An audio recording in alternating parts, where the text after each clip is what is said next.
Charles, I get a little bit thrown off the muscle memory of being here and not having a song play at the beginning of Sunday with Charles. But I like it that we changed the opening. We're good. Inside now instead of outside. Keep people guessing. It's a lot cooler and no maniacs rolling around. It is freaking hot out there, actually. Last couple of days in particular, I was we showed the viewers at the end, I think, of the last walk around broadcast, Jefferson Market Library, and that was the place. And the prison, the women's prison. Yeah, and that I walk by that place almost every day, and I'd noticed it was under construction. I think for maybe more than just 2 years.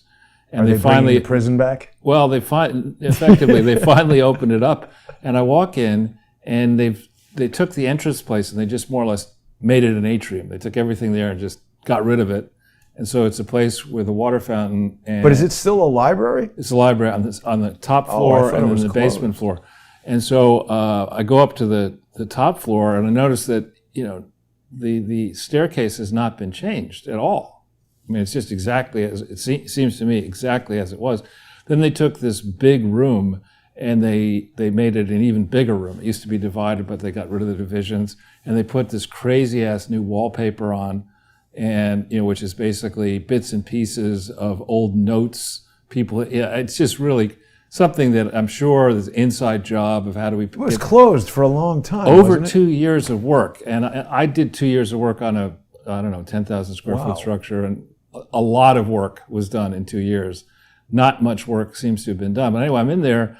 There's nobody in the library, of course, because it was earlier in the morning, and I'm just minding my own business. And next thing I know, I hear this big thud, and an elderly patron had just Joe walked. Biden? Exactly. He's doing the Biden. Thump. Yeah, exactly. and he's a poor guy. He's down on the ground, and people are. He was ambulanced out of there. Wow. And I just bring that up to say this is actually very dangerous. Oh, right. Weather. It is not that time that I stopped on the walk around because I wasn't hydrated. That was my foolishness. You've got to make sure that you have enough money. Well, I don't mean to interrupt, but I'm just smiling because someone's raised a very good point. We really can't say if it was a women's prison. We need a biologist. No, we could say that it was a women's prison because that was its name. It was a prison that identified as a woman. Not in those days. But it's impregnated several inmates. No, not those days. It was actually, think of one of my earliest memories. I moved to New York when I was 3, was walking by that prison, which is no longer there, and hearing these kids yelling up to their mothers, and the mothers yelling down. I remember I was like, "Mommy, what's going on here?" Never mind, Charles. Wow. Let's get you some ice cream or whatever. Holy cow. But Mommy, what's really going on? So, but when did they, that is pretty weird to have a prison right in the middle of New York City, but when did they close that as a prison? Are you not aware that New York City is basically a prison now? The whole place. So. That's true. They closed that obviously in the 60s. I moved here in 59, so they closed it probably in early 60s period.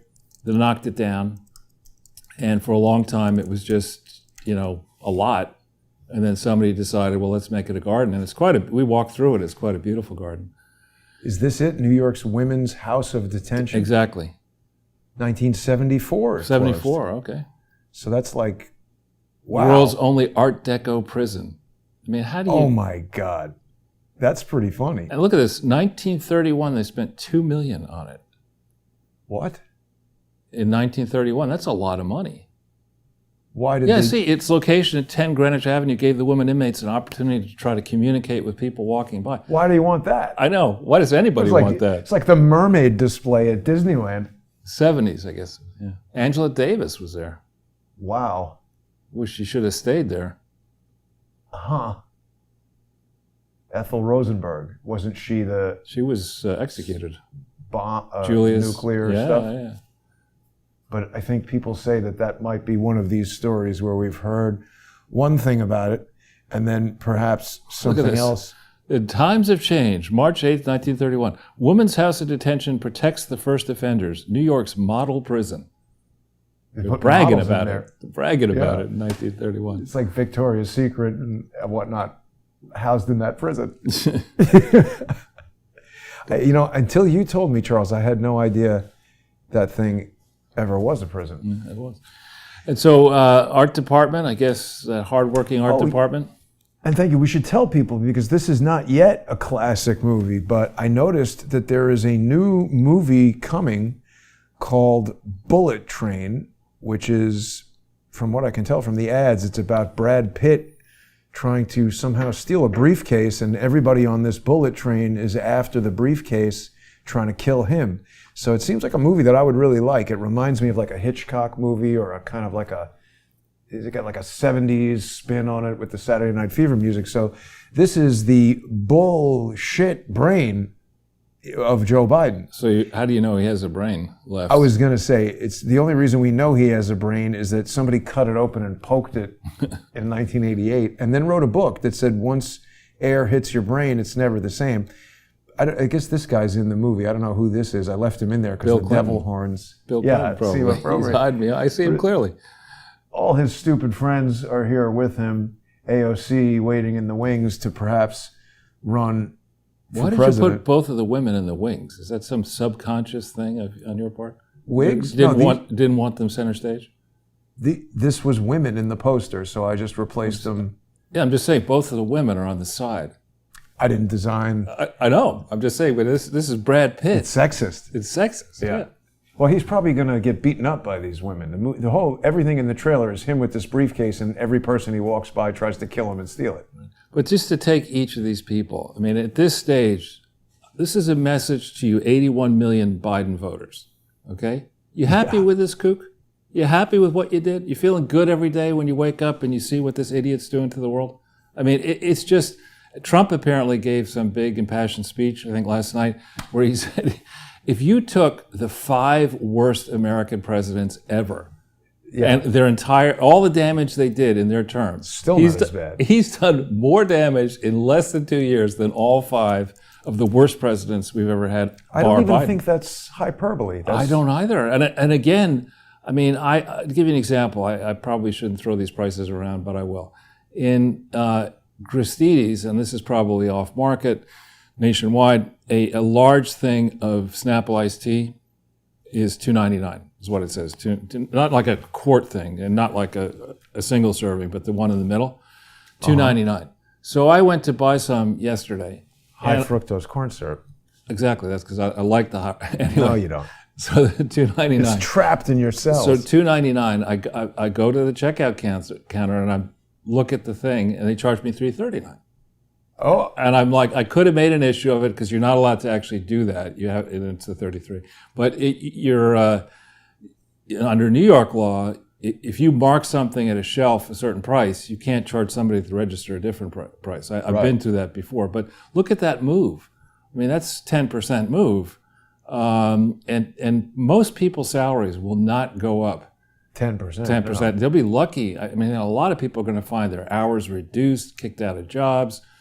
Businesses shut down entirely, and so just for the inflation alone, forgetting the people who unwisely stood by America from 2001 onwards in what is now called Afghanistan, with the Taliban, as he would say, Taliban in Pakistan, with the Taliban. Have lost control, basically, of Afghanistan, and Al-Qaeda is on the rise, as are other, elements, and so it's just absolute pandemonium. And these people, some people who managed to live this entire period of time, got together, sided unwisely with America, looked for a while that things were going well, and then, of course, under Bite Me, things have been an unparalleled disaster. We still don't know how many people are stuck in Afghanistan. You spoke, I think, to somebody. Yeah, and she was pretty desperate the last time I spoke to her, because apparently people were threatening her over the video that we did, and I stopped to wonder if that wasn't the same type of people that antagonize everybody who comes on my show, or if it were an actual threat, but I can't get involved in giving advice to somebody in Afghanistan. Right. But so when you think about that, if your goal, you're the Chinese Communist Party, and your goal is to destroy any potential rival, to destroy confidence in the American brand. You love what has happened in Afghanistan because you can say, look, if you trust America, they may be with you for even 20 years or 21 years. We have been around as a nation state, China that is, for millennia. And when we say we're going to do something, we will, this is what they'd say, and of course it's not going to turn out to be true as they implode. But just for Afghanistan, for what that has done to drug trafficking out of Afghanistan, which of course we likely were doing or turning a blind eye to when we were... No, they had U.S. troops guarding the poppy fields. Right. So for that, for human trafficking, for the reverses that are going to take place now in education and for the clamping down on human rights and women's rights, to say nothing of the treatment of minorities, particularly gay and lesbian minorities in Afghanistan. You can forget about any kind of fair treatment there. Aren't they just killed? Yeah, and then you have that's just Afghanistan. Then we turn to the southern border under this idiot and Mayorkas, honestly, the Secretary of Mayorkas needs to be in prison. What he is doing, the standard approach that they'll take in Washington Square Park is, you wear your blue hair and you have your Joe Biden pin and you say you're a progressive and you got your pride flag. And nobody stops to ask you, listen, you guys, you were given tacit or even explicit approval to an administration that is torturing people on our southern border. There are criminal elements all along the southern border who are harvesting the desperate people who will leave their countries and take this trek and suffer the possibility that their daughters and maybe their sons are going to be trafficked or raped or killed or whatever, who are going to send all these fentanyl and all these damaging drugs into this robust market for those drugs, which is our problem, not their problem, that we have the market. And you call yourself progressives? There's nothing progressive at all about having an open sewer border that allows the cartels to take control of the geography, enhance their control over a gigantic state, Mexico, even insert itself into this country, likely in the border towns and areas. There's nothing progressive about that at all. Then we turn to the issue of inflation and expanding upon the iced tea vignette. Now, maybe I shouldn't be buying high fructose, whatever it is, iced tea. But the simple fact is that the price of everything in this country is soaring. Then you go down to places where they're importing their food, or places, fragile places like Sri Lanka, or where there are riots and there's desperation. And now this. Yeah, but that's what I was going to say. Isn't this outrageous? I mean, they're just taxpayer money to house illegal immigrants in hotels. I mean, this party, and I say this as the only person in recent history in my family ran for office as a Democrat in Montana. And I don't particularly hate Democrats or hate Republicans. I think both parties are ineffective. This guy and AOC and Ilhan Omar and Biden and Buttigieg and the collection of morons you have on the front cover of the Post, this is the party of asshat. I mean, this guy he should stop partying. He should stop giving lifestyle advice. This city is out of control. I'll give you an example. Twice today I was out doing different things. I was walking up and down Grove Street. On the corner of, maybe you can get it, something like Leonard's Restaurant, Leonard's Restaurant on Grove and Waverly. We might be able to see.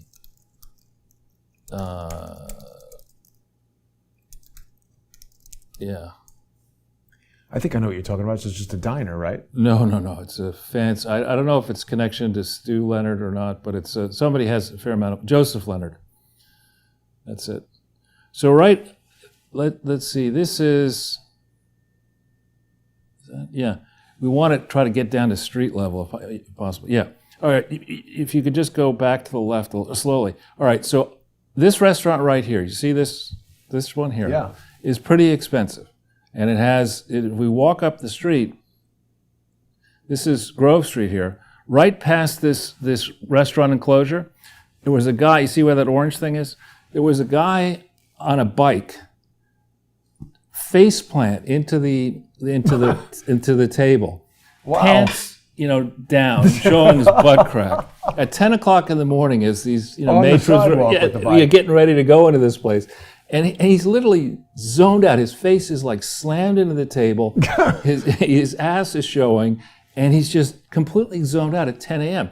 So I leave and I go do something else, and I come back at 12:30. Still there. Somebody had moved him up the street, flipped him over.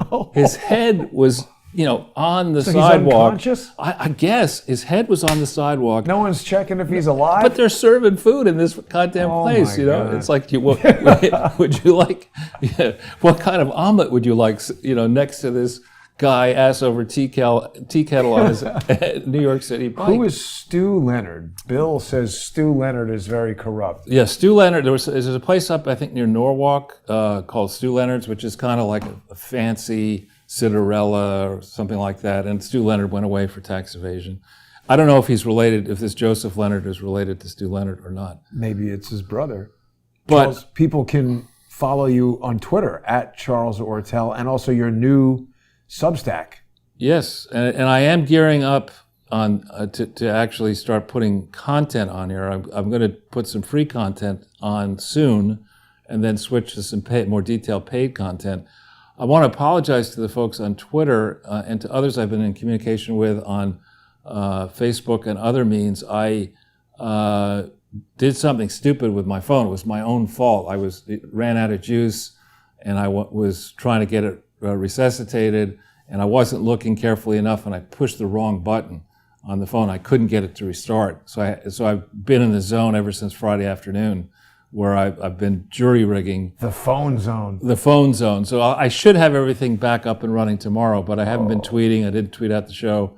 What's going on with Hillary? This is this thing in here from the Washington Examiner. People are saying no to retreads, and I just pointed out this is just a sample of the living voters. The dead voters are going to flock to Hillary. I mean, you got to get this straight. It's not likely voters that you care about. It's how many dead voters are there? How many people are prepared to vote at least 25 times? When you do that polling, she's a runaway favorite. Yeah, definitely. So I will get. So I'll be back up, I hope, tomorrow, doing more tweeting. But also back on Eric Adams. I mean, the city. When you go around the city now, on Saturday morning, I was out in Washington Square Park. I don't know if we can put up a picture of the fountain area somehow. Maybe the same Google Earth would do it. Indeed.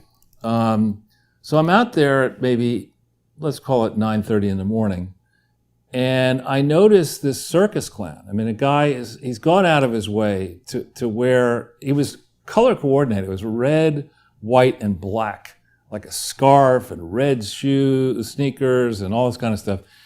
And he's going around first thing in the morning. There are all these bums asleep in the park. So this guy thinks it's a good idea to razz all the sleeping bums and wake them up. Oh, man. So he there's one guy say, that's the scene here. It's actually a very beautiful scene. And it should be, if I were mayor of the city of New York, I would make sure at the major entrances to this place, there were either plainclothes people or cops to cut off the idiots who come screaming through here on motorbikes, on fast bikes, on skateboards, and to keep all the panhandlers and all the criminals and all the drug dealers out of this How place. about the weed sales? All gone.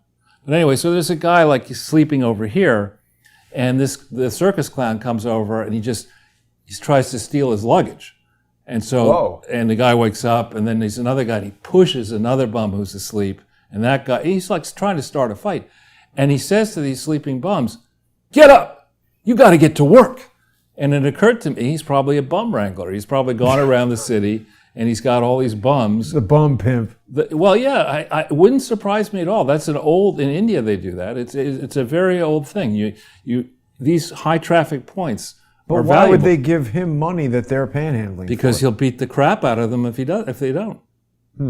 These guys are not exactly sitting there. So, well, excuse me, before I agree to this with you, I've got to check with my tax advisor and J.P. Morgan to see if this is So he's just shaking them down. Exactly.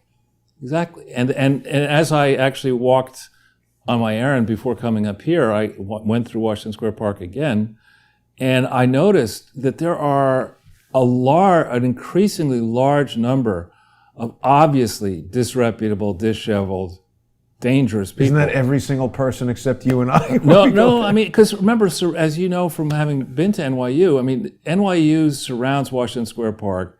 A lot of the brownstones that are there are, 10, 15, $20 million propositions. And it's a very popular tourist destination. So now, you have a lot of times in recent history where it was safe. Yeah, but these are not those times, No. and certainly not the worst time in the morning to go to Washington Square Park is early in the morning, because that's when the people who were trying to do whatever they wanted to do and probably don't have money and are nasty. They're looking to rob people basically, and they're at their wits' end. They got a bum pimp they got to please. Yeah, exactly. So that's just Joe Biden. I think Joe Biden wouldn't even be an effective bum wrangler. He's not pimp enough to be a bum pimp. And his son, Hunter, I mean, honestly, on the one hand, you could say, I should feel sorry for Hunter Biden. That's the whole, turn the other cheek. On the other hand, I'd say to myself, now, wait a minute. Here's a guy who literally every single thing this person has gotten in his life was given to him with no effort. And you could say everything that I got in life was given to me with no effort. Every opportunity I got, certainly, most opportunities, the opportunity to go to private school, that was given to me by my parents. But once I got there, I worked my ass off. There's a lot of people who are given great opportunities and squander them. Like this guy. And then there's other people who are given opportunities and take them and make them into something bigger. A lot of people said this about Trump. Oh, his father gave him $1 million. Now, there's no denying whether that's true or not. That is a big deal for somebody to do that. But I've had periods in my life where I've made $1 million in a year and spent $1.2 million. And I can tell you, it's very easy to lose $1 million. It's not as much money as you think it is. Right. But, you look at this guy, he is, when his father was vice president, and even before that when he was a powerful senator, most of the opportunities that Hunter Biden, and for that matter, Beau and the other Bidens got was because of his father's, quote, public service. And his father's, quote, public service was basically allowing the credit card companies to run roughshod over the people who are least able to have credit cards. And, when you go down that track of getting credit that you shouldn't have and abusing it, and if you're not talented, whatever, you just get into this permanent predicament where it is very tough to climb out of. And then you look at this guy, how many trips on Air Force Two? It's absurd that a presidential child or vice presidential child would, on his or her own, be involved with business partners and whatever on the vice presidential and maybe now on the presidential plane. It's ridiculous. But look at this. Going back to 2008, MBNA, that's the credit card company, they paid his son. He was on the board of directors, I think, and Biden backed some deal about how to charge consulting people. Payments, yeah. It's just, this has been going on forever. And it seems like they're making a lot of noise about it now. Well, and this is the thing. I don't know that I'll be able to do this on Substack or even in the book I'm working on, but in what I learned in years on Wall Street is that on transactions that are commonplace, there are benchmarks and metrics that you can develop, no matter how crazy the transactions are, to give you a sense of what's fair compensation for the transaction. So what's going on in Washington, D.C., is that the idiot politicians and certainly the corrupted regulators have not figured out yet the true value of a bribe, right? So Biden is being given, for Hunter Biden, for this ne'er-do-well, who would never in a 10 trillion years have gotten a private equity fund of $1 billion with his demerits and his problems that are known on the record. There's no way. I could tell you just from the experience I had in Ireland, a small fund, it was the first one I ever tried, so they were tough on us. The central bank took 2 freaking years of my life going through it. Crackheads on the board. Yeah, exactly. We're looking for a company that's need hiring hookers and crack. Yeah, bring that stuff over. So there's no way that he got this private equity fund legitimately or that he got a 10% stake. He got whatever he got because the Chinese were looking at this and saying, you know what? These morons are selling themselves out cheap. We've put this guy in. It'd be a lot cheaper for us to pay off, and we can rip off the United States a lot more effectively than we'll ever do with the Trump family. Bushes were pretty stupid at this too, but these guys are just abysmally stupid. And there is, in my view, thinking about the Clinton Foundation, how much time we spent on it, and how obvious it is that it's a fraud, it is crystal clear to me that regulators around the world have been told, listen, don't fuck this up. This is how our bosses get paid. They're going to set up crooked charities. Those charities are going to get government donations. We'll take the Australian Prime Minister, we'll let her have a charity, then we'll have the Australian government give that charity a lot of money. Nobody will check and see what she does with it. Yeah. That template is one that's followed in the UK and Norway and the United States and Canada and Australia, around the world. That needs to be shut down. It would be so simple to shut it down, because the second you pick on one of these and you go and you say, all right, Mr. Gates. Oh, they'd tell on the others. Yeah, Mr. Gates, listen, this idea of yours, you had a series of stupid ideas telling people that they should turn their shit and turn it into drinking water and drink it. Obviously, that's had an effect on your mind, because you're a moron now. That's just ridiculous. And we are going to get, after drinking gallons of the shit water. And so, you go to Gates and you say, listen, Gates, Gatesy, Banksy, you think you're going to get away with this by giving everything, all your money away, and then you won't, maybe you won't be fined. No, that's not the way it's going to work here. We're going to go into your charity. We're going to look at all your disclosures, and now you're going to have to come up with huge personal fines. He's not going to be able to afford that breast reduction surgery. Yeah, it's just, and guys like him, guys like the Rockefellers, guys like Soros, who is another one, a serial abuser of charities. If the IRS wanted to deal with Gates, they would have long ago dealt with him. If they wanted to deal with Soros, same deal, and the Clintons and Tony Blair and you name it, and on and on and on. Well, but that's just it, Charles. So why do we expect that they're going to do anything differently now? Well, when I started on GE, the markets were very high, and there was a gung-ho environment. Oh, you're saying now that it's low, they'll say we need this money. The second, we've gone under Trump to the present, the markets are still, substantially higher than they were in Obama's final years. When we start seeing the wind shear, to put it politely, when we see 401ks turning into $2 1Ks. Yeah. No, there's no 4, there's no O, it's just 1. And you're like, where is everything? Yeah. And when your bottle of high fructose corn syrup enhanced iced tea is now $13.99 instead of $3.39 or whatever like that, people are going to be very upset. And even in Germany, where, there have been periods, every time there are there's upheavals in Germany, the rest of Europe does not do well, and, to put it mildly. And we're seeing out of some leader in Germany was saying, expect riots and civil disturbances to come now. And we're seeing that the Germans are... Great advice. The Germans are advising people that they should start chopping down wood and forget about gas and oil for heating this winter. Which, it's not so easy to start a fire in your apartment when you don't have a fireplace. It's like... Yeah, I should try that here. Yeah, or this idiot Macron, who really is... this is somebody in Macron. He's a macaroon. He's not a Macron. He's a moron. Get up there and say, in a country... I don't know if you've been to France recently, but I have friends who... we have a mutual friend who shall remain nameless. 2014 is the last time I was in France. Please don't mention the guy's name, but the person we were with in Bosnia has a daughter, and they were together in, I think, Nice, 10, 15 years ago, and these immigrants tried to steal her out of the car. Wow. Yeah.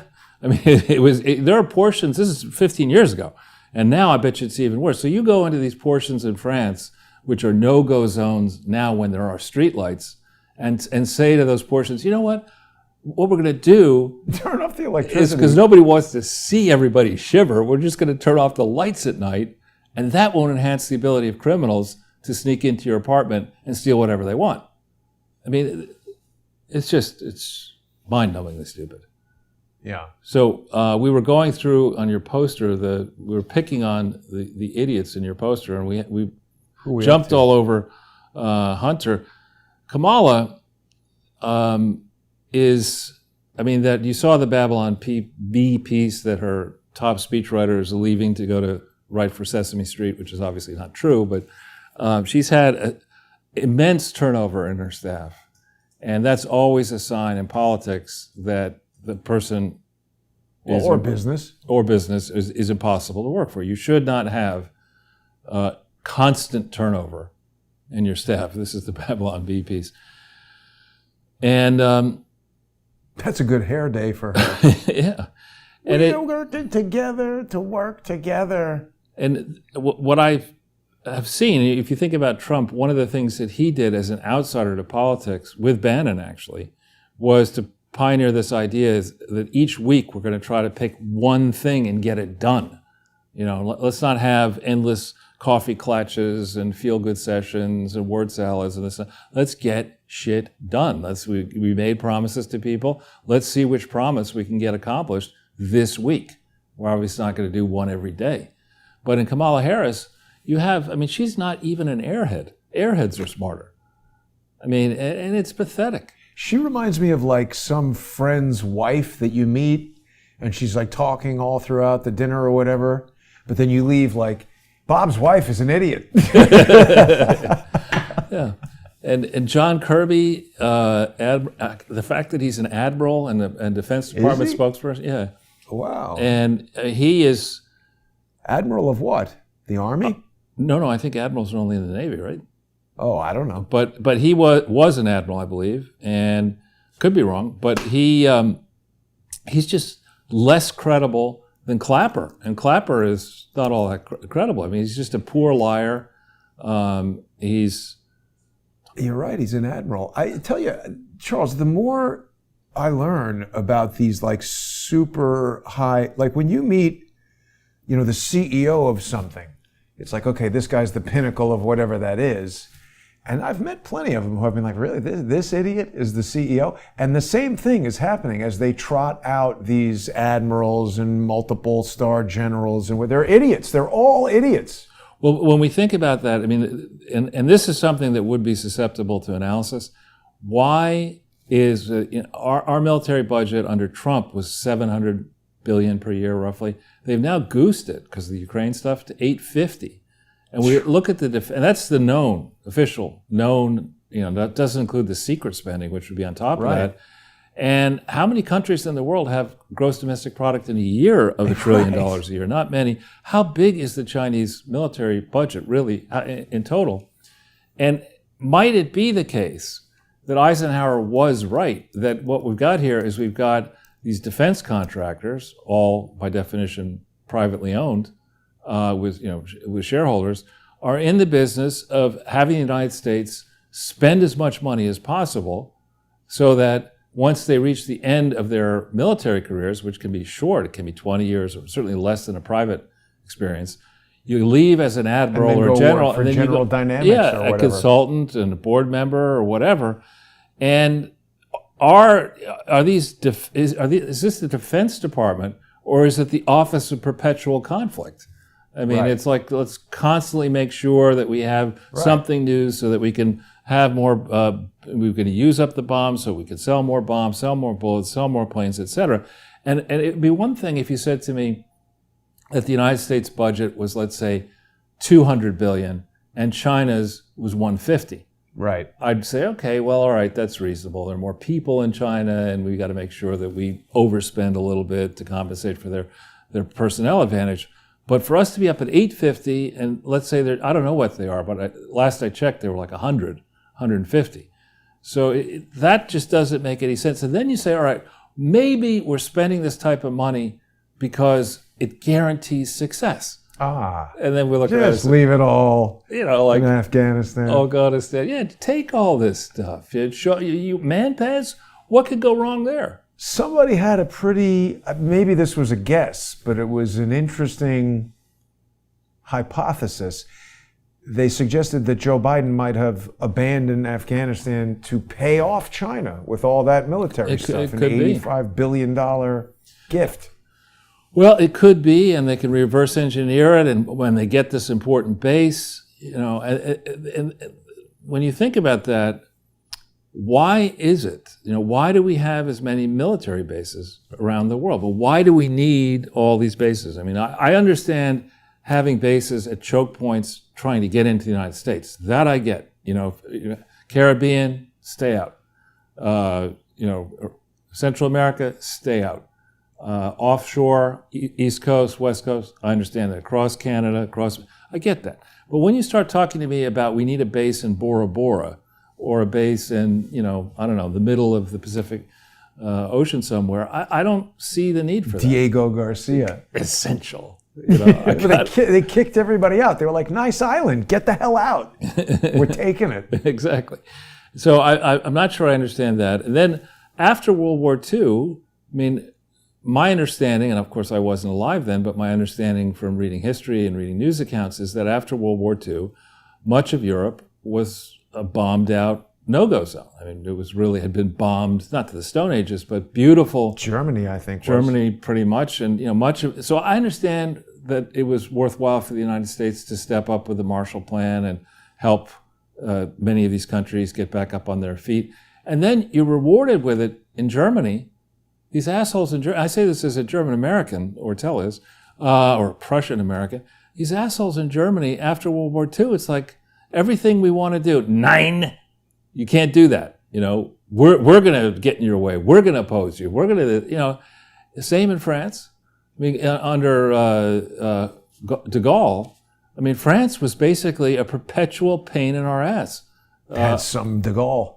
Yeah, for quite a long time. And so let's just say, put that schnitzel and bullshit behind us and say, we'll forgive all that. Maybe there were arrogant Americans, maybe we thumbed our generosity in their faces and made them feel small by the way we did it. I don't know, I wasn't there.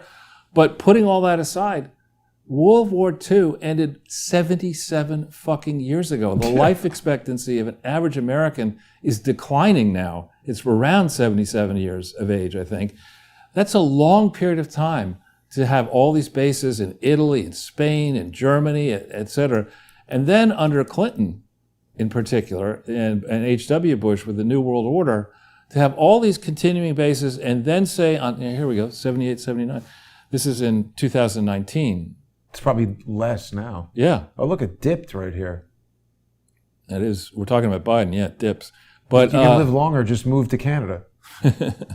Not sure that's correct. You can be locked down and have to hang out with Justin Trudeau, but you could do that for 3 more years. Right, but why are we today, what is the need for us to have these military bases across Europe? Spend money. And then why are we, having said, multiple presidents, Republicans and Democrats alike, said to Russia, listen, we're not going to push eastward. We're not going to do it. And that's exactly what we're doing. Every day, Biden is getting more aggressive now with a weakening U.S. position against Russia. And did nobody stop to think? We've got the Sputnik piece that I did with Katya earlier this week. I don't know where it is. I had it just a second ago. Did it disappear? There it is. Here it is. Yeah. Did nobody stop to think? I think it's Putin himself suggested to the United States that maybe Russia would be interested in joining NATO. Yeah, he asked. Right. And Bill Clinton laughed at him or something. Right, but just let's think about that for a second. So you're sitting there as Russia and you're trying to understand what are the true aims of Western Europe and the United States against my country. I've offered to more than smoke a peace pipe. Putin have said, listen, I would be interested in joining NATO and working with you on common threats external right, to maybe Russian fighting terrorism or something. Yeah, things like that instead of promoting it. And right. And we say, you know what? F off, Vlad.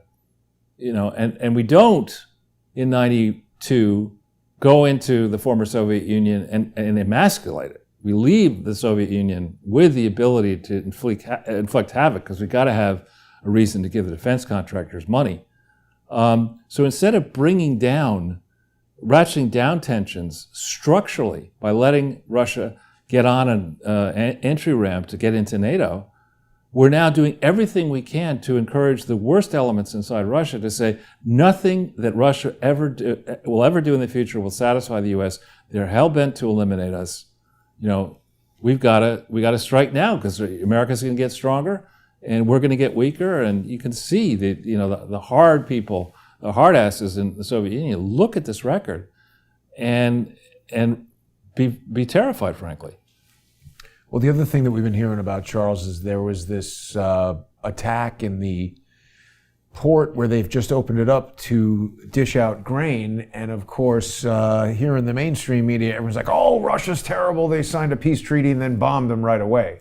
But now that the details are coming out, part of the peace treaty was you're not allowed to use this agreement to send grain. You can't use it to ship weapons around. And this was an attack on a ship filled with weapons. Yeah. Now, I've said, and I don't know if you can, on Google Earth, get Odessa, or whether it's blacked out now, but I've said, I think, on prior broadcasts that I spent a number of weeks in Odessa between 2010 and 2012, I think, each summer. And it was, parts of it, particularly on the water, are very beautiful. Did you walk on those steps? I did not. I didn't go down the steps, but I walked near there. Odessa so if you go, steps. Yeah, up in here, Jason, like in here, right here, like along this promenade right here, you'll see. Wow, they're pretty high res. Yeah, it's surprisingly, and I don't know how old this is. I don't know if we could do street. Wow, you can. Huh. Oh, looks like New York. Everything's closed.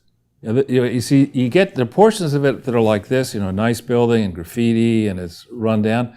And then you get, I forget which direction you go, but there's some beautiful palaces that have been refurbished. And there were, before this whole conflict, there were restaurants and fancy shops. And what is that? I don't know. It's weird. This is interesting. This color for a building is very common in Ukraine. Right. Like pastel. That and blue. Yeah, it's almost like you're in like some like Disneyland city or something. Can you punch in opera? Sure. And see if in Odessa it might.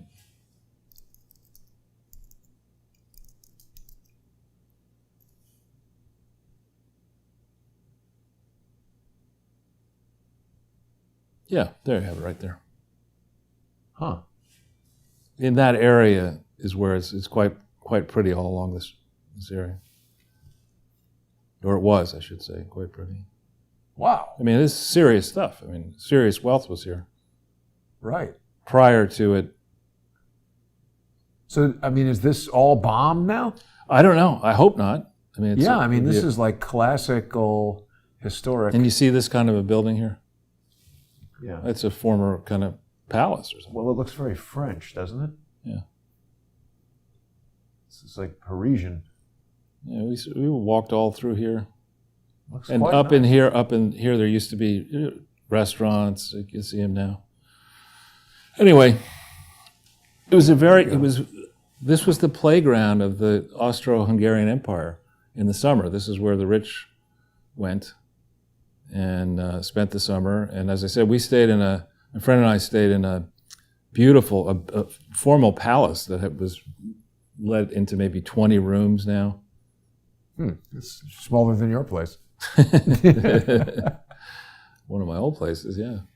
Chateau Hortel. No more. Chateau, no more.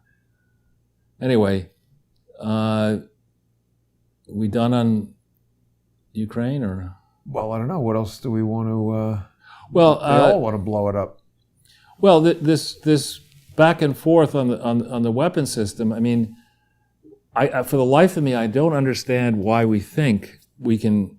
Well, first of all, why we're going to support Zelensky no matter what. And the Sputnik story, I get into some of that corruption, and we talked about it. I think on our last maybe we were walking around, that there's a Ukrainian congressperson. I think her name comes up right in the beginning of this. Yeah, Victoria Spartz. And she was the one. Maybe if you can pull up a picture of her, it'll show that picture of her pleading for aid back when this started in March.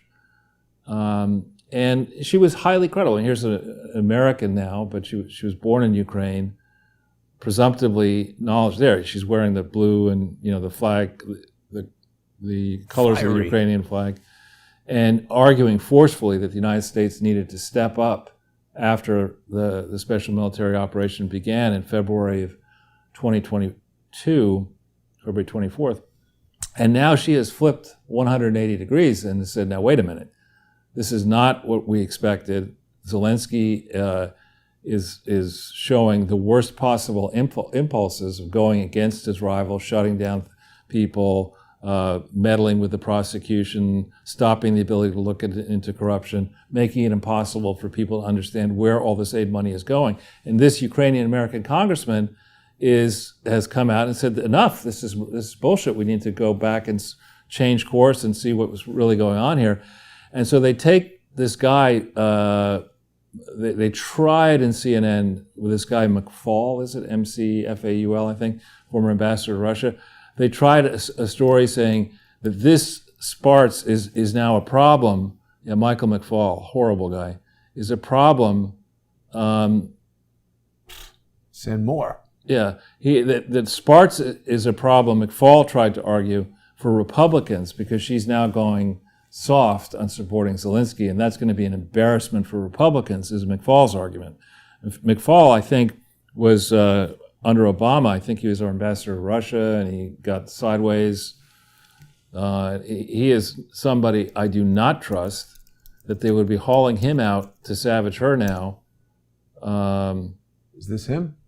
It is. It says here, Peter Bing, senior fellow. Who? Peter Bing. Is that? Oh wow! Look at that. The Hoover Institution. That's the same institution that Nina likes to hang out at. Right. They love messing around with Ukraine. Well, and I like nobody's responsible for their own last name, but the Ken Olivier and Angela Nomolini Professor of International Studies. Bada bing, bada boom. Yeah, the Bing is even better.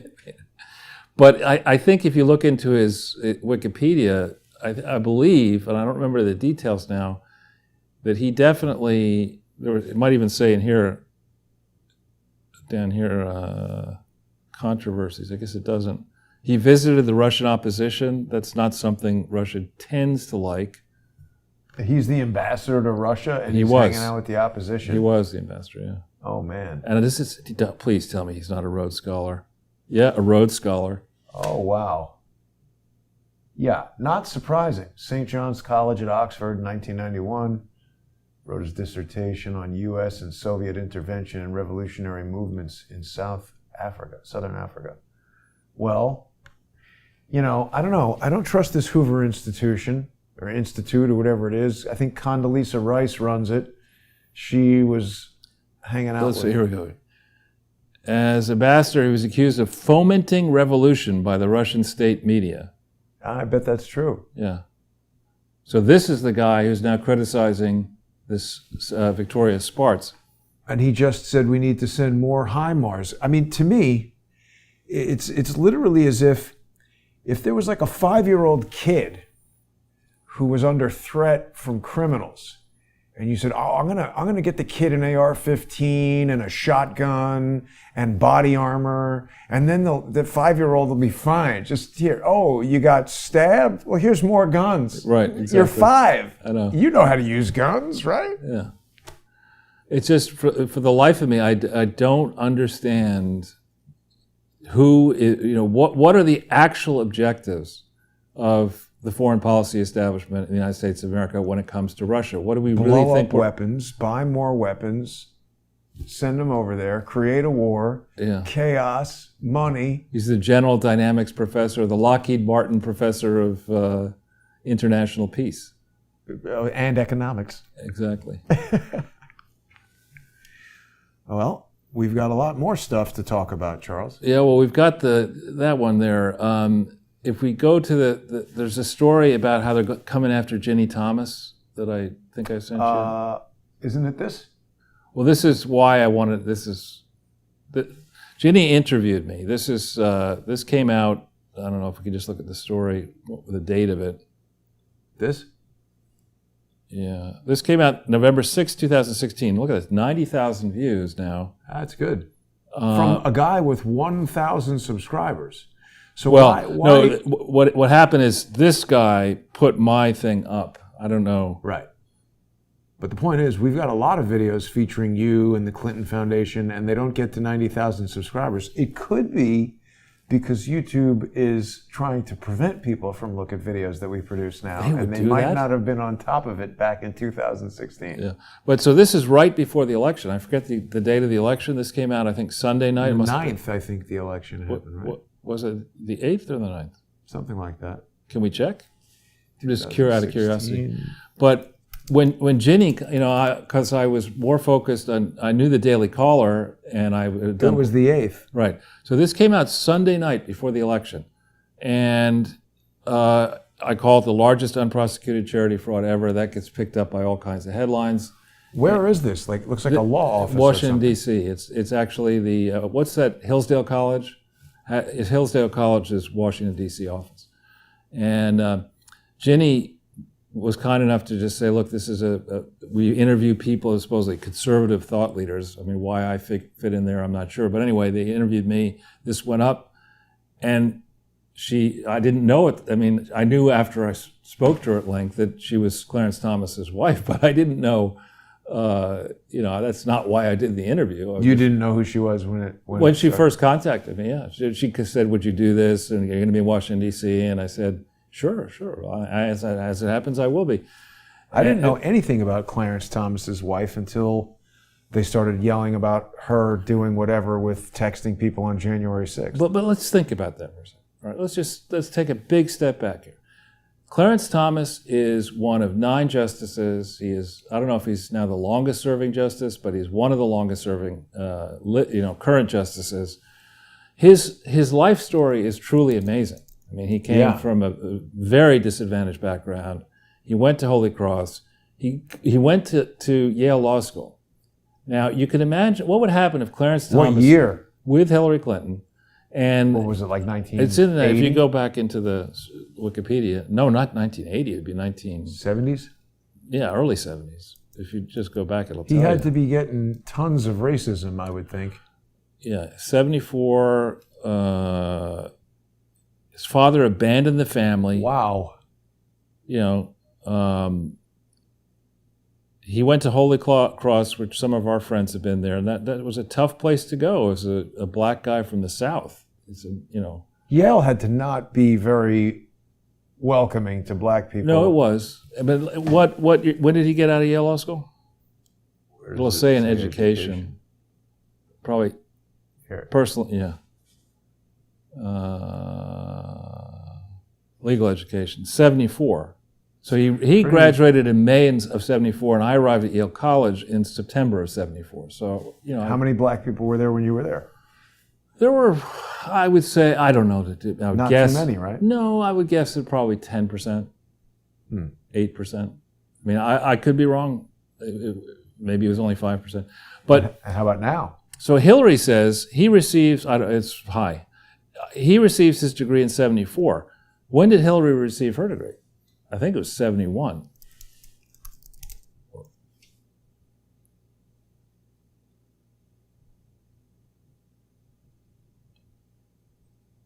Yeah, you got it right here. All right. Let's see. She receives her degree in 73, having stayed on an extra year to be with Clinton. So in other words, she took 4 years to get through a 3-year program. But she didn't stay on to be with Clinton. She was too busy stealing something to pass the test. Right. During the summer, she interned at Truehoff, Walker, and Bernstein. The firm was well known for its support of radical causes. 2 of its 4 partners were current or former Communist Party members. We don't want to investigate any of that. Wait, what about who is this? I'm looking at this. Wexler, is this?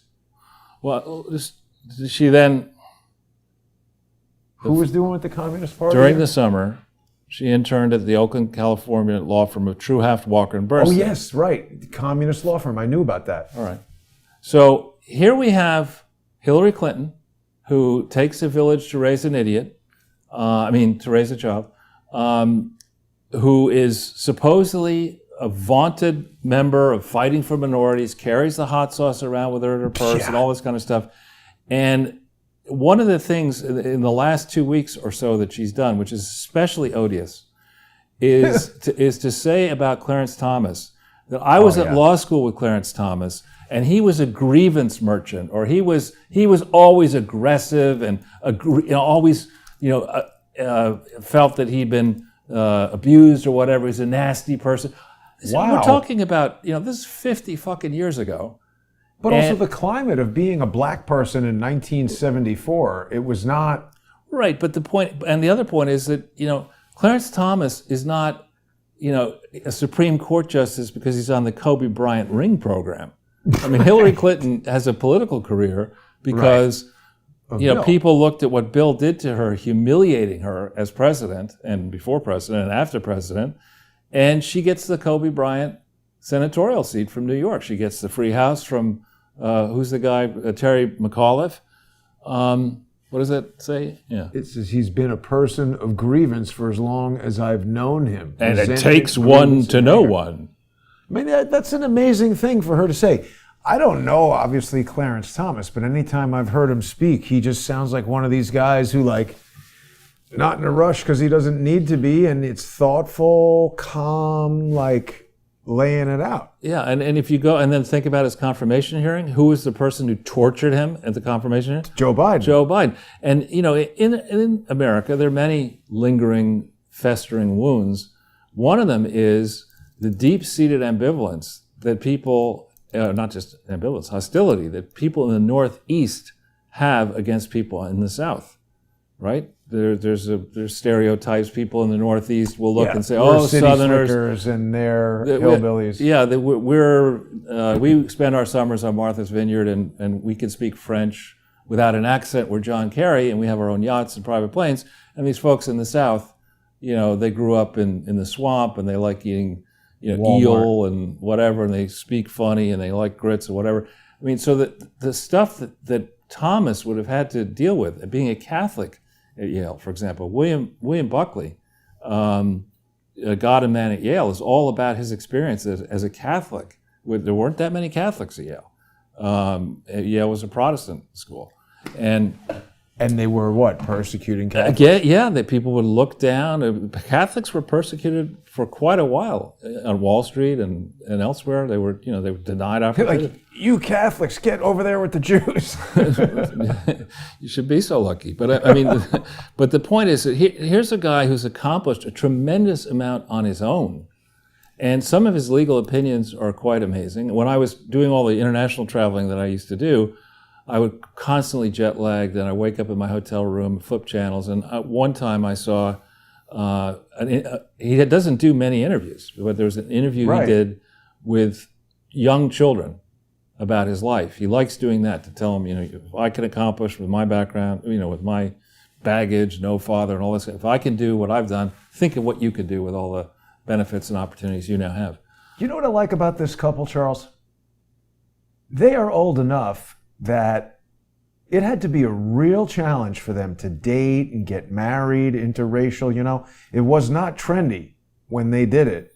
And they probably together have faced a lot of persecution. Sure. So it's just particularly crappy that Hillary Clinton is targeting him when, if you say anything bad about anybody black, even if they're stabbing you at the bodega, it's you can't. Well, let's just look at it. We've got a spot-on comparable. I talked about the metrics for bribery. We've got a spot-on comparable for hypocrisy and worse. Clarence Thomas was appointed, was confirmed, despite Joe Biden, has sat on the bench, has rendered many very interesting opinions, very well considered. Hillary Clinton has never done anything in the law that isn't illegal. I mean, her specialty is charity fraud, the opposite of political corruption. Yeah. And you're giving a ration of shit to the partner of Clarence Thomas, that because Ginny Thomas did, as the wife of a Supreme Court justice, may have called Mark Meadows, may have complained about election integrity issues. The sins of Ginny Thomas should be visited on Clarence Thomas, if these are sins. But I was going to say, it's not even really necessarily a problem that she did those things. Right, but on the other hand, if you want to, this then means that all of Bill Clinton's sins should be visited on Hillary, and vice versa. And it's tough to say who has more. Exactly. Who is the real evil, maestro behind the criminal conspiracies? My sense is, and sometimes the people who are most venal and most crooked affect this air. I'm not saying the Dalai Lama is a crook, but these people will say, "Oh, so and so doesn't care about money at all. Right. That's why that person only flies in private jets and limousines and has 4 mansions and custom-made suits and don't care about money, just like really nice stuff." He doesn't care about like not having any money. But anyway, it's so ridiculous, these arguments in the CIA-owned Post or the Bezos-owned Post. Yeah. That now it's fair to go after go after Clarence Thomas for whatever Ginny has done. Marrying a white lady. Well, no, for Ginny's being conservative, for Ginny's maybe being a Trump supporter, for Ginny caring about and having the ability to interact with senior Republicans. It's just the double standard here is just revolting, and it's so obvious. I mean, probably Hillary doesn't see because she's that stupid. I'm convinced this person is an idiot. I mean, really, if we were to sit down in any kind of reasonable debate on a policy, should go into, let's say, abortion rights, or pick something that's difficult where men would have a tougher time, she will not be able to make cogent arguments about her positions on this central issue of her life, whereas I think you and I probably could, independently and certainly together, go and just destroy her in a debate on the issue. And so this is just sad to see, but totally expected. I mean, Hillary and the others believe they are on a glide path now to pulling off the following events. August, they're going to go to Martha's Vineyard, or the Hamptons, or both, and they're going to raise money, and they're going to pretend that they're enjoying one another's company at various fancy mansions and beach resorts and stuff like that. Bill's going to have yet another birthday. Well, they're going to celebrate his decades. When is his birthday? I think it's around August 19th. Will he stroll the beach naked? Oh, God, with Little Willie hanging out with Dershowitz? He'll probably be in Washington Square Park with the bum wrangler. That's where he should be. What's this, the airport? That's where the private jets go in, apparently, yeah. Yeah, I've never been to Martha's Vineyard. How do you get there? Is there a bridge, or there's a ferry, and there are ferries, and you can fly. Oh man, I don't know. I'm not that crazy about Massachusetts. I definitely don't like fancy islands filled with rich assholes. Oh, I guess I live on one.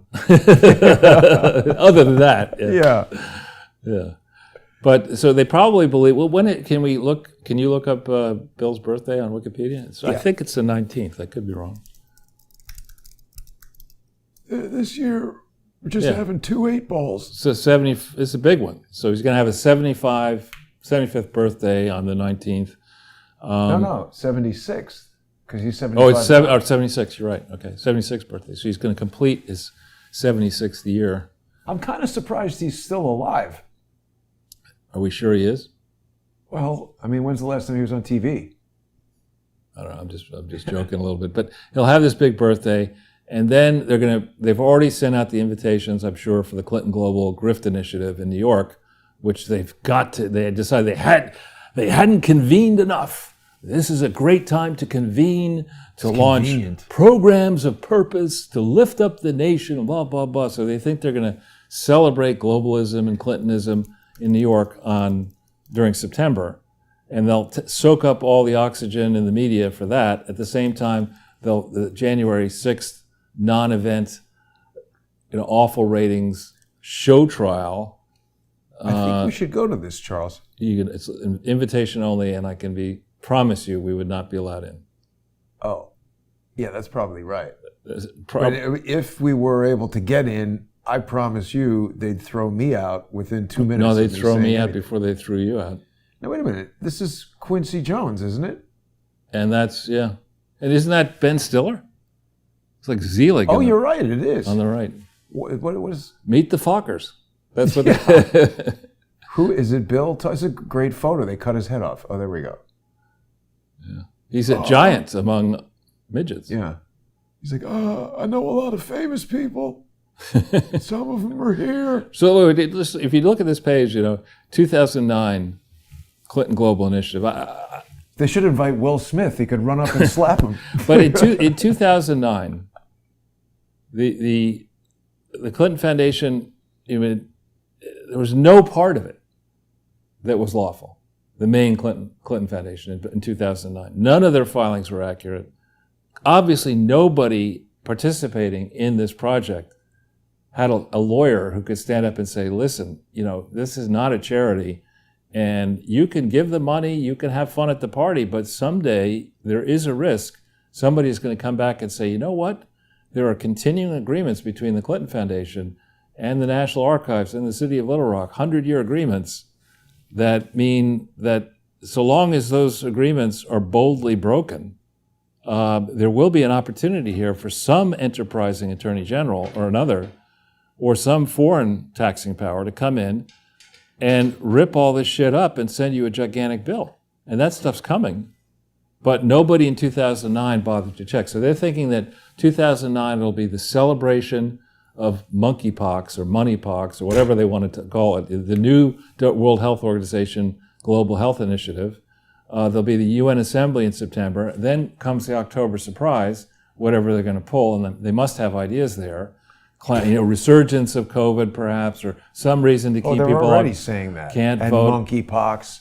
At this point, the October surprise will be like, damn it, Joe Biden is still alive. Right. but and then they must think that in November, they're either going to steal the election, I think they think that. Or that the losses will not be as bad as everybody thought. But as an insurance policy, Michelle Obama has her book out in November, and I don't want the name of it. Insipid Musings of a Hanger-On.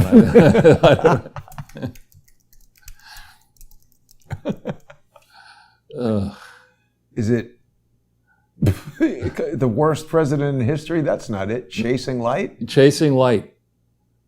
That's the new one? Yeah. Now, that's it. Is it Chasing Light? Chasing Light. What is that? Oh, there's pictures of her. No, but that's the one that's already out. Okay, but there's something with leading with light or something? Oh, that's from the photographer. Okay, so that makes sense at least. Well, let's just look up Michelle Obama. Do I have to? The Light We Carry. The Light We Carry. Oh, God. It's coming out Tuesday, November 15th, one week after Uncertain Times. Overcoming in Uncertain Times, the Kindle edition. Who's publishing this tripe? I don't know how we would... Well, if you go back into the index, look at the hardcover. And it should have a description as you go down the page. It's not about the author, product details. Crown Books. That sounds like some British Empire stuff. How can it already be ranked? It's not out yet. Does it have reviews? Nope. No. Personal transformation and self-help.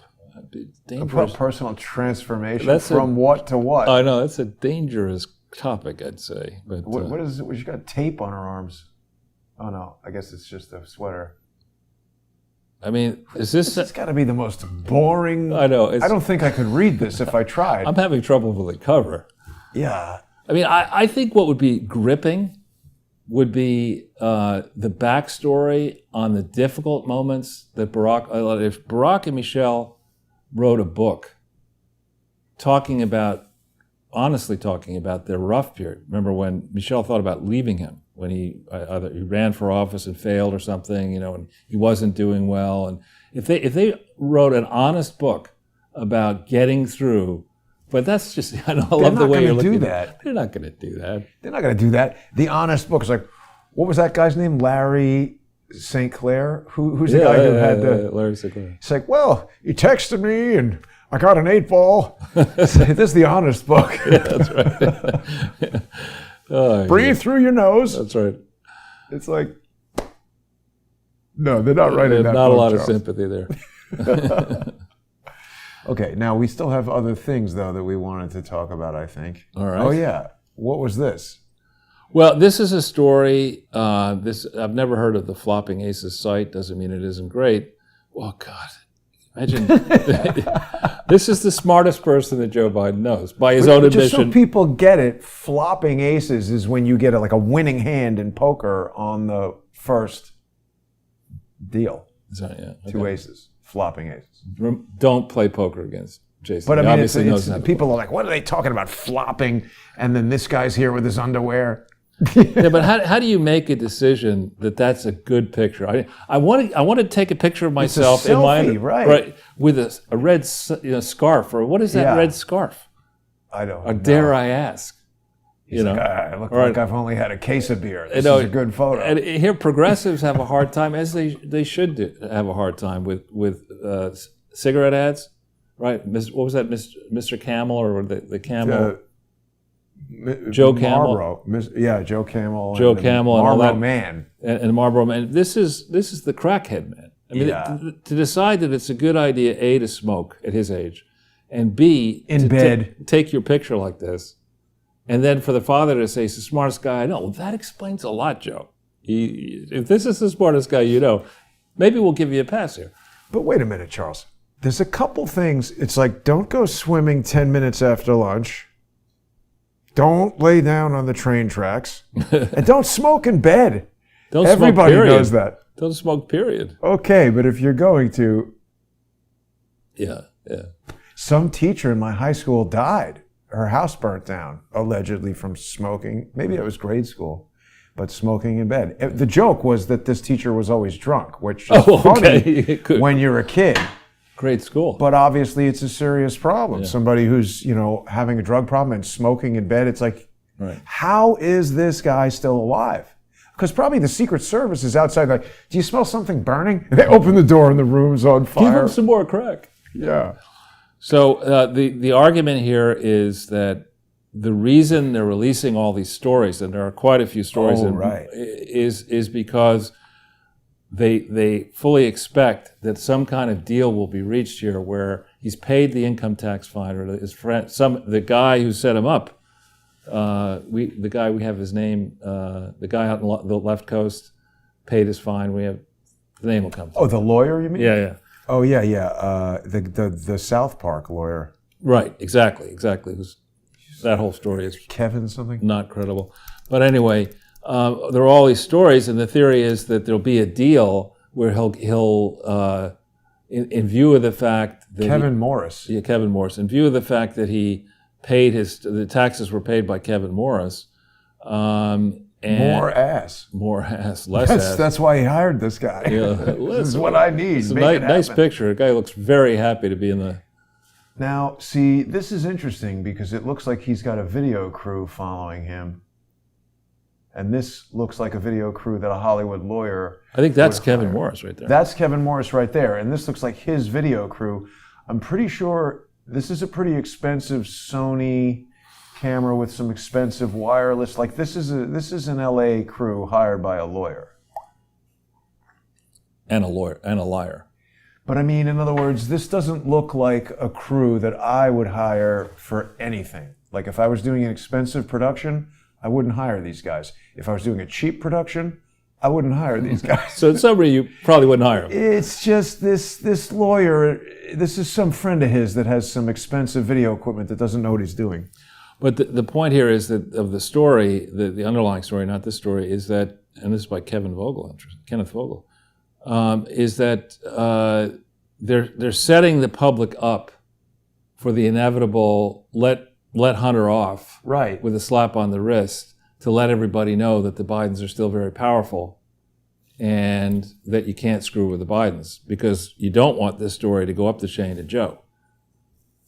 How could they do that? This is is this not the most egregious presidential family scandal that's ever been publicly known? In this country. I mean, this country. We have, I don't know if you ever saw the movie Idi Amin Dada, but it was, you know the history of that movie? I mean, I'm aware of the movie, and I think Forrest Whitaker plays Idi Amin, which is good casting. Not in that movie. That's a different movie. He won an Oscar for that movie. But he did play Idi Amin in a different movie.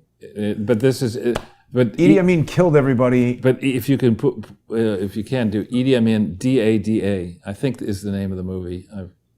Movies are not my expertise, but it's spelled I-D-I. It'll find it. It's like... Okay, we want the movie. This was it here, I think. Self-portrait. Yeah. Right? So a French dude was hired to go down to Uganda, and he follows Idi Amin around. And Idi thought that this movie was going to be flattering to him, and in reality, it is just it's hilariously funny. And it does not paint Idi Amin in good light. And I mean, I think Idi Amin's family is probably alongside, what's the family in Nicaragua? There's a series of petty dictator families. Well, I know that baby Doc Duvalier was in Haiti. That's another one. That's probably why the Clintons like Haiti so much. We could bring that here. So you're saying in Nicaragua? Yeah, it was a daughter of the dictator, Somoza, S-O-M-O. Somoza family. Yeah, so-and-so Somoza was in my Harvard Business School class. Well, see, you thought it was a little beef pocket. It's actually a criminal empire. Maintained political control of Nicaragua for 44 years.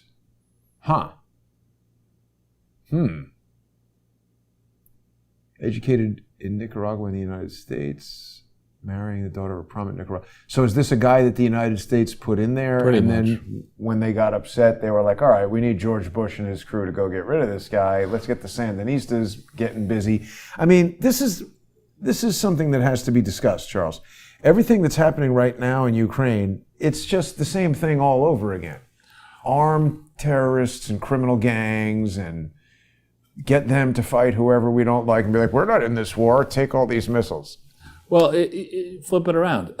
During the 2016 election, some foreign news source interviewed some ruler of one of the countries in the Middle East who bragged that he had contributed over $100 million to the Hillary Clinton campaign in 2016. And if you think about, forget about American politics for a second, how would we react as Americans if we learned that elections in this country were decided, forget about the voting machine issue, but were decided by rich, wealthy people from Kazakhstan or Tunisia or pick a country, Turkey, who let all these idiotic debates happen, let all the advertisements go over the airwaves and in your mail and all this kind of stuff.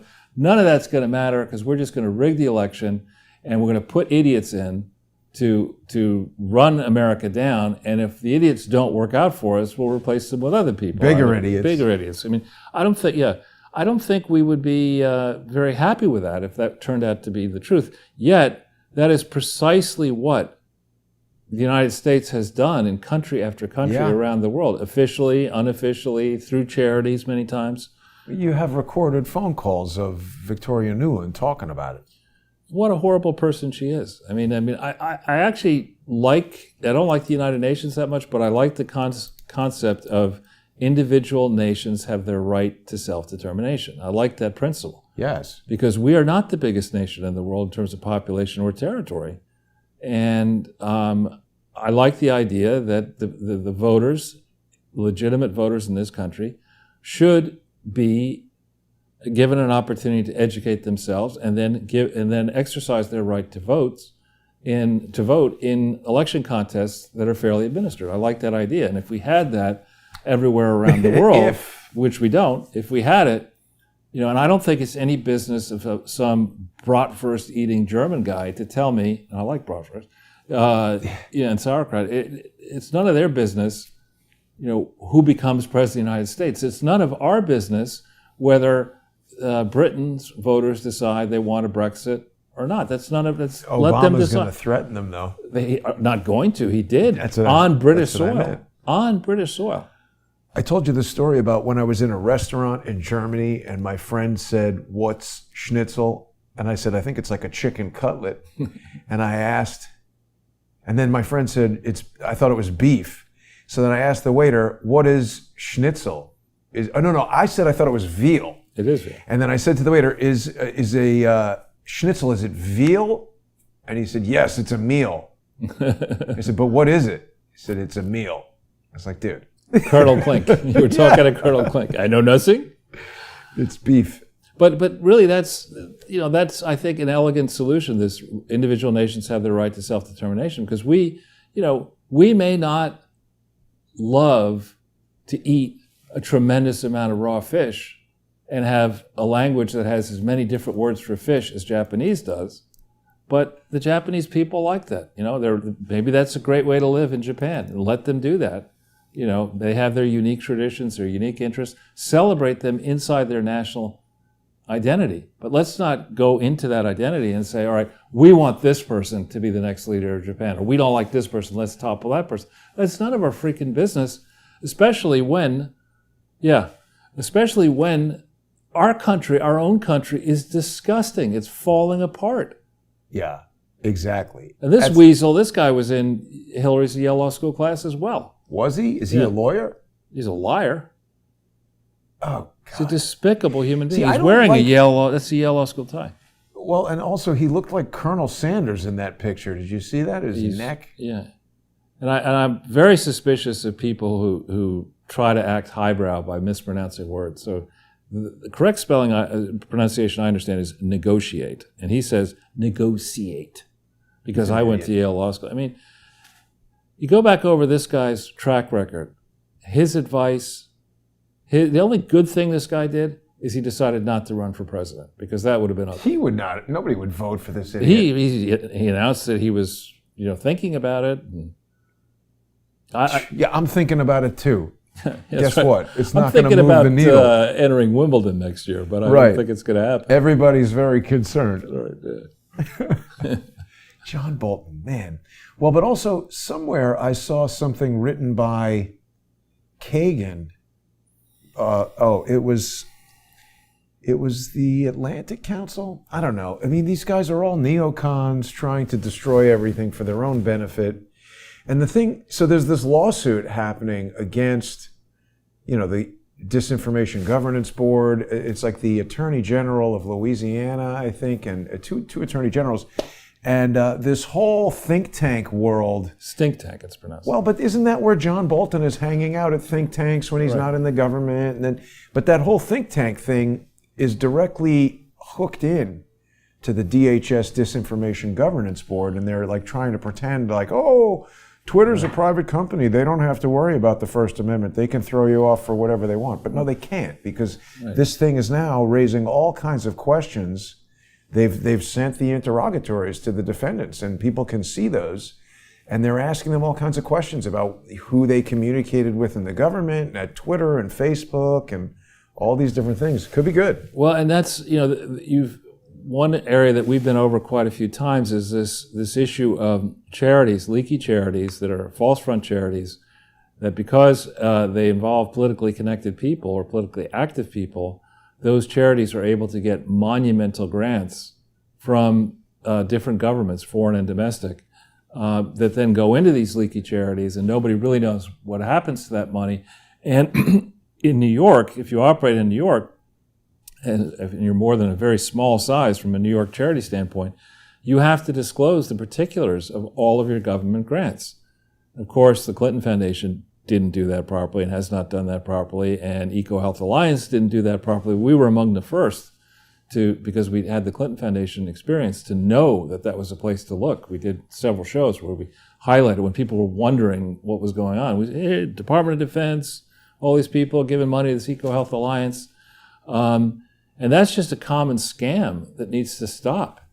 I don't understand how they allow it to happen. I mean, and you have these morons, AOC being a prime example, saying that the solution here, we can't we can't predict the weather tomorrow, but give us $93 trillion today to solve climate change problems, which may or may not exist the way they say they exist. Whether she'll run for president. I mean, what do you think would happen if this occurred? I think, unless it's rigged, I mean, she'll be 35. I don't think she could win this year. But I think that if she's in Congress for the next 20 years, I mean, she's not going to give up on this. She's going to keep running for president. She's going to become a presidential candidate. She'll be a useful pawn of the puppeteers until it becomes painfully obvious that there are other better useful pawns of the puppeteers. I mean, she has, what could she hang her hat on? What has she done? She convinced Amazon not to invest a ton of money in her district. She looks ridiculous with a fake arrest most recently. Oh, yeah. What happened with that? She's a bad reality TV star. Well, she's the first congressional social media influencer. I mean, that is literally what she is. But what happened with that AOC fake arrest? I mean, she wasn't handcuffed, but was she arrested, and did they let her go? I think they let her go, and that was a staged event in coordination with a charity. Oh, wait a minute. She's pushing back on claims that she faked being handcuffed. So she thinks that was real handcuffs? Does she understand that there was videotape? She raises her arm. So there's no handcuffs there. So how did she not fake it? She's just walking with her hands behind her back. Right. She pushed back on criticism claiming she faked being handcuffed when police arrested her at an abortion rights rally. Politics has become performative art. No faking here, Ocasio-Cortez responded on Twitter a few minutes later. Putting your hands behind your back is the best practice while detained, handcuffed or not, to avoid escalating charges like resisting arrest. Some lawyer told her to say that as soon as everybody started. That's a spinmeister. She didn't think of that. Of course not. And it's stupid even if a lawyer said it. Lawyers say some of the stupidest things I've ever heard. Well, I didn't think that would happen. Yeah, now we know. Are you going to charge me? Yeah. So, yeah, she'll have her day in the sun. Remember, Avenatti, there was a moment in time where he was arguing that he's a more effective candidate than any other Democratic candidate, and I think he's still in jail, where he will remain for quite a while. Well, and then he went on The View and told them he has fantasies about handcuffing people. It's like, dude, you're a scumbag. Nobody wants to hear about this. $250 million, he lost the $250 million Fox News defamation appeal. Yeah. Oh. Well, where did he go to law school? Please tell me it's not Yale. Definitely not. It's going to be like Toro or something like that. University of Phoenix Online. You got it right there. University of Pennsylvania, George Washington University. Well, that's a more serious. That's where isn't Turley a professor there? He is. Georgetown, I thought. No. Huh. Jonathan Turley. George Washington University Law School. Wow. Turning out Avenattis. Well, there's the bottom of every class, as they say, Charles, right? He's evidently the dirty, the unwashed bottom of the class. Yeah, we should talk about Bannon. And actually, I listened to some of Bannon's fiery in front of the courthouse commentary, and an interesting alliance or association is taking shape now with Tulsi Gabbard from the left. She has her issues, but she points out that the fairest comparison is not Bannon to Holder. That's a good one. The fairest comparison is Bannon to Clapper and Brennan. Right, exactly. I mean, they lied. Well, these are people with the highest possible security clearances, right? Brennan and Clapper, who banded together. They probably orchestrated, or somebody around the two of them orchestrated this 50-person letter that came out right before the election that gave a tremendous amount of cover to the arguments people were making, the political arguments people were making against Trump. And they lied to Congress repeatedly. They lied to the FISA court repeatedly. They lied across media platforms repeatedly. And they haven't even been charged with anything. Unbelievable. And yet Bannon I mean, you could disagree with what he said, and the situation is slightly different. In Bannon's case, and these are arguments that I made in various interviews around the Middle East the last 2 weeks, and in Russia. When we look at the January 6th committee, it is not, under the House rules, a legitimate committee. Right. It just is. It was not constituted legitimately. The minority did not get, as is their right under the House rules, did not get the right to appoint their members. I think a lawyer could argue it doesn't have the right to subpoena him. Right. And they will. This way in which there's a 60 minutes approach to testifying. There's not live testimony. You go and you're interviewed, and then they edit it. They edit it to make you look stupid. And it's a media feeding frenzy, as you can see by this picture. If we go into this guy, what's his name? What's his name? Thompson, or what? The head of the committee. Oh yeah. This is a man who has absolutely no right to be chair of this illegitimate committee without people saying, now wait a minute, Benny Thompson, what did you argue for in your past? It was something outrageous. Early life education and career. If you go down here, I mean, it's a funny sounding name. Maybe it's a distinguished place. He did attend Tougaloo College, which, I mean, where you learn how to boogaloo. It's like the Boogaloo Brothers, right? He's the mayor of Bolton, Mississippi. I mean, clearly highly qualified. Espy had to resign. Who is when he became Secretary of Agriculture for Clinton. He faced, he asked for money for Hurricane Katrina. And you know who was very involved with Hurricane Katrina? The Clinton Foundation. And Adam Not So Sharp. Oh, all right.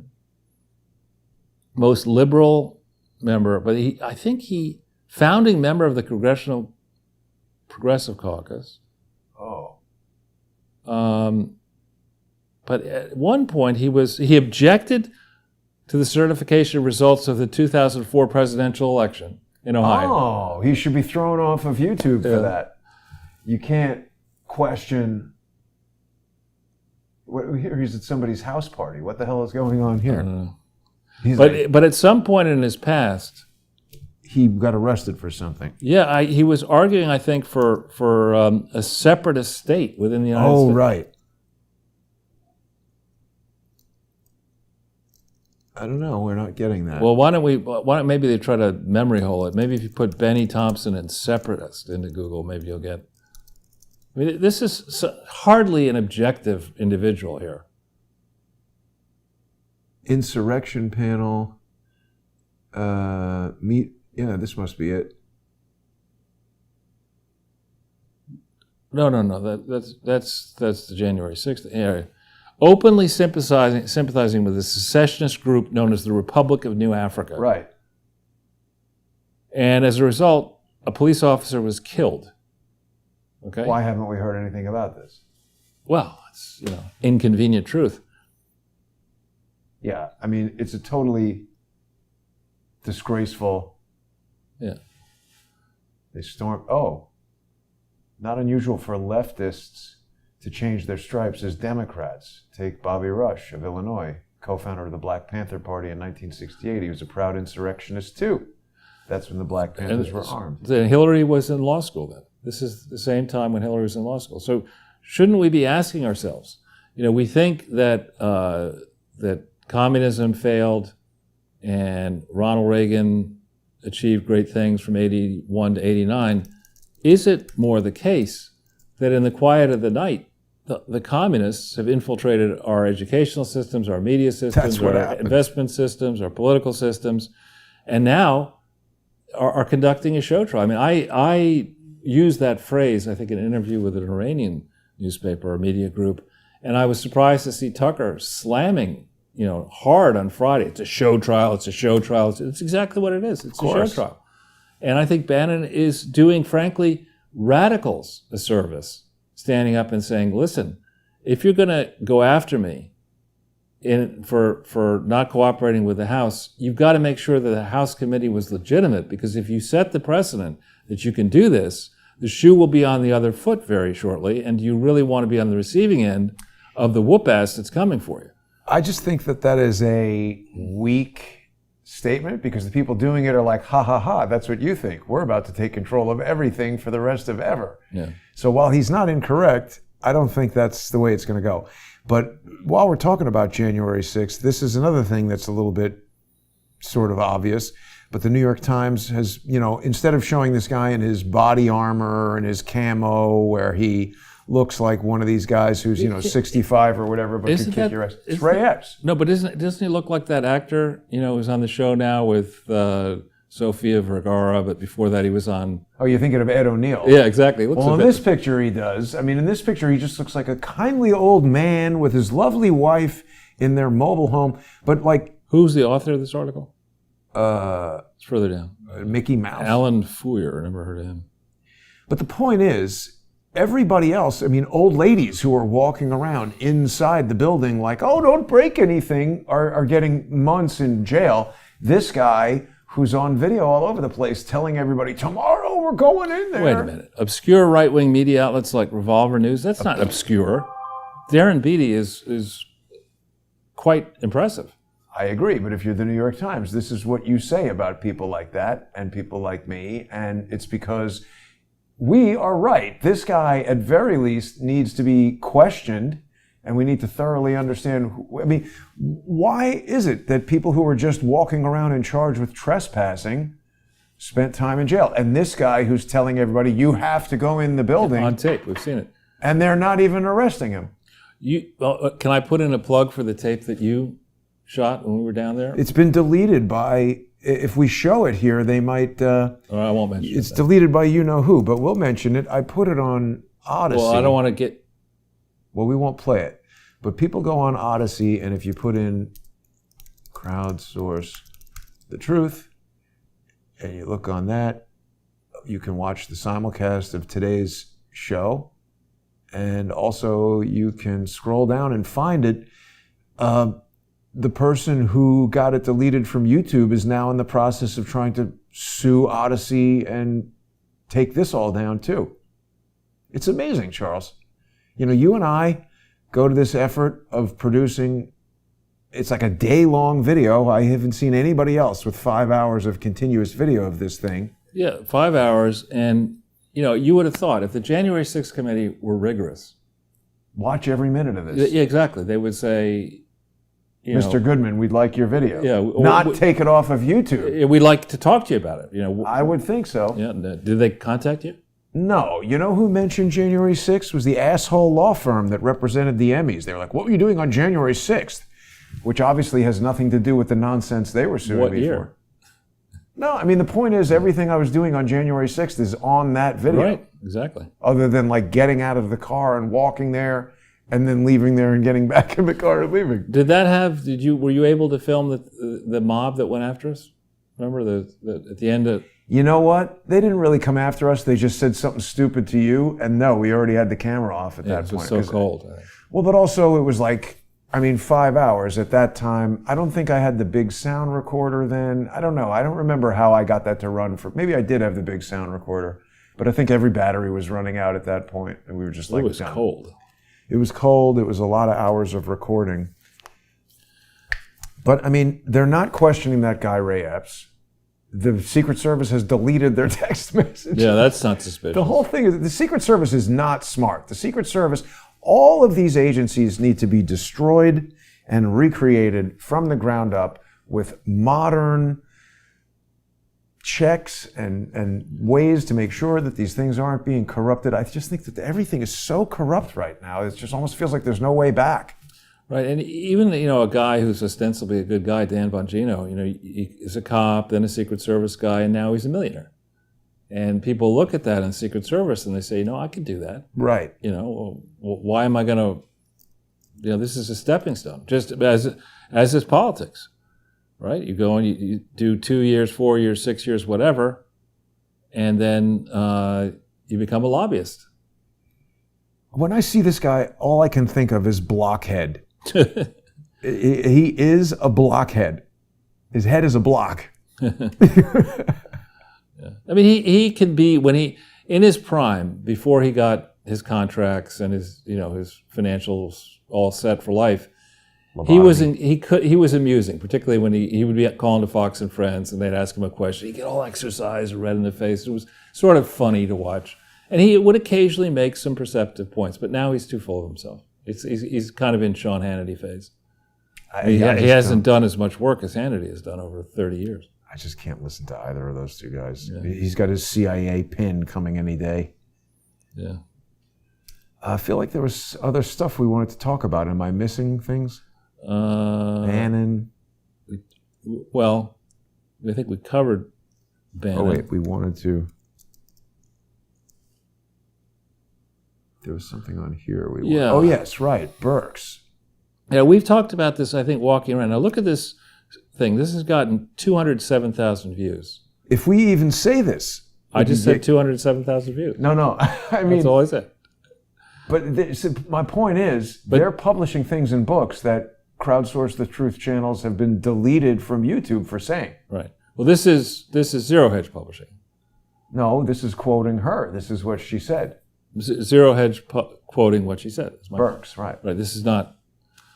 Anyway, there have been a number of articles about this book, including we've talked about it on several of the previous shows. It's like the dumber than the Doug Bann memo. On this is what I did. As you know, I was a lawyer, or I am a lawyer. This is what I've done to commit charity fraud for over a decade. Let me put it on paper. I did this, and I did this. You want another count? I did this. And this is Dr. Burks, who, has the skinniest, the flimsiest of academic credentials. I think her husband is tied into the Clintons. I forget. Maybe if we look into her Wikipedia, we'll see what I'm talking about here. All right. Early life and education. Oh, my God. What? She does work for she lived in Lancaster, Pennsylvania. They have a lot of diners run by pilgrims there. Let's see. She went to the Hershey Medical School. I thought she's not an MD. Oh, she is. Immunology. She became a colonel. Worked at Walter Reed. Let's see. She's PEPFAR is a disaster. She was involved with that. Right. But let's look and see her husband. I think her husband has some ties to the Clintons. He joined the George W. Bush Institute. This is his second husband. Perks' husband, Page Reffy. Let's look him up. Yeah, who held managerial roles in the Carter, Reagan, and Clinton administration. Let's look him up. Page, Reffe. It's an unusual last name, isn't it? Yeah. And Page is a man? Law office of Page E. Reffy. I don't like the sounds of that. Lawyers that don't show their pictures. Lobbyists. Right? Now we're getting somewhere. Association of Bankruptcy Professionals. I'm working for them because that's what we're trying to do to the United States of America. Yeah. World Space. Don't know what that is. No, but I think if you punch this person's name in with Clinton,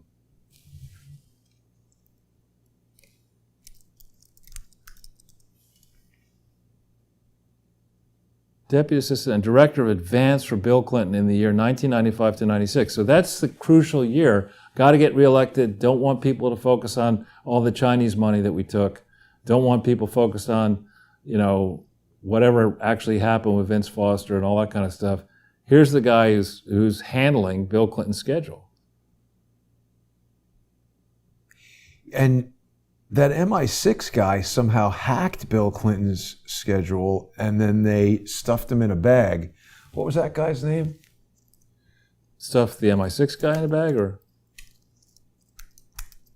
Look at this. As the Deputy Assistant and Director of Advance, Ref was responsible for the execution of the President and First Lady's trips, according to the Project on Transitional Democracies. Travelgate? Yeah, all that. This guy, his name, David Hawkins will be mad at me for not remembering his name, the spy in the bag. Gareth Williams? Yeah. Hacked Bill Clinton's schedule, his calendar, and then they folded him in half and stuffed him in a gym bag, killed him. That sounds like it wasn't fun. Well, but I guess they don't want you knowing where Bill Clinton is going. Particularly in this time frame. Think there are any files on this? What do you mean? I mean, you think that there might be some files on what really happened and what they actually found and what they didn't want you to know? Oh, absolutely. And there was all kinds of weird things about his death because, you know, there was this chemical put on his body to cause him to decompose. The inquest found that his death was unnatural and likely to have been criminally mediated. But they did not investigate. Then it's probably an accident. Yeah, he accidentally folded himself in half, stuck himself in a gym bag, and sealed the lock. That's right. And then shot himself and hung himself. Right. Twice. Yeah. You gotta have a museum. Museum of miraculous deaths. You know. It's the Bill Clinton Presidential Library. Exactly. And double wide. The library and double wide. I don't know. I think we're pretty in good shape. We've got a brutal week in the markets ahead of us, I think. What about Elon Musk and the judge now? Okay, this is what I wanted to tell you. I was watching Maria Bartiromo this morning, and she had one of my least favorite idiots on there, Devin Nunes. And for people who like Devin Nunes, I have to tell you, Devin Nunes is an idiot. And even if you like him, you just need to face that fact. They were talking about how Truth Social is opening in England now. What does that have to do with Elon Musk? They were talking about how Bartiromo, it's so hard to spell and talk. B-R-A-R-T. Here we go. This is the interview. So they were talking about how Truth Social is great and Twitter is a problem. And, you know, Devin Nunes is trying to sound like a technology executive who can speak intelligently about this stuff. And then Maria Bartiromo asked him something about the pending Chancery Court case. They were talking about the judge. And Devin Nunes says, oh, well, he's already ruled against Elon Musk bringing the trial to October instead of February. And it's like, hey, genius with your finger on the pulse of the industry that you're in. The judge is a woman. He doesn't know what's going on in this case. And he's also saying like, oh, yeah, the smile is so super fake. He looks like Gomer Pyle. He is Gomer Pyle. This software, Truth Social, is absolutely abominable. They need to make the direct messaging thing in their work. Here's what he said that I really objected to, Charles. He's on there talking about how, well, now that Elon Musk isn't going to own Twitter, you know, they were kind of behind that because he wants to bring the First Amendment back to Twitter, and that's what Truth Social is all about. And everybody, you know, you're not suppressed on Truth Social, according to Devin Nunes. But of course, if you create a Crowdsource the Truth Social, you know, account or whatever we've got here, you have Crowdsource the Truth, CS the Truth. Look, there's 106 followers since February. Now, that seems remarkably low considering the number of people who watch Crowdsource the Truth. There's an update available here. It will say that I'm blocked if we try to look up Stephen Biss. This is Devin Nunes' lawyer, also Robert David Steele's lawyer, also, oh, look at that, 3,000 followers in the same exact time that I've been on there. This is a guy who nobody has ever heard of. The stuff that he tweets is just nonsense. He's got a red check mark, whatever that is. Why would you put a tequila bottle? Because the guy's a total idiot. He's a total idiot. And he represents Devin Nunes. And the other thing that Devin Nunes said in this interview with Maria Bartiromo, he was like, well, you see now, Elon Musk is going to get him anyway. He's probably going to get to Discovery, and then we're going to find out about all the bots. It's like, hey, you're a YouTube lawyer idiot. Because this is all they ever talk about. I'm going to get Discovery on all of your emails. Elon Musk knows what he's doing a hell of a lot more than Devin Nunes. Devin Nunes is thinking that Elon Musk walked into this not knowing what was going on. We tried to tell him it was all bots. The way he runs his company. Yeah, I mean, on Twitter and on Elon Musk, I think it is possible, again, to be certain of what's going to happen or to have a very good idea what's going to happen. Well, how much do they spend? $33 million. That's interesting, isn't it? I saw that the other day. And this is, of course, the BBC telling us this.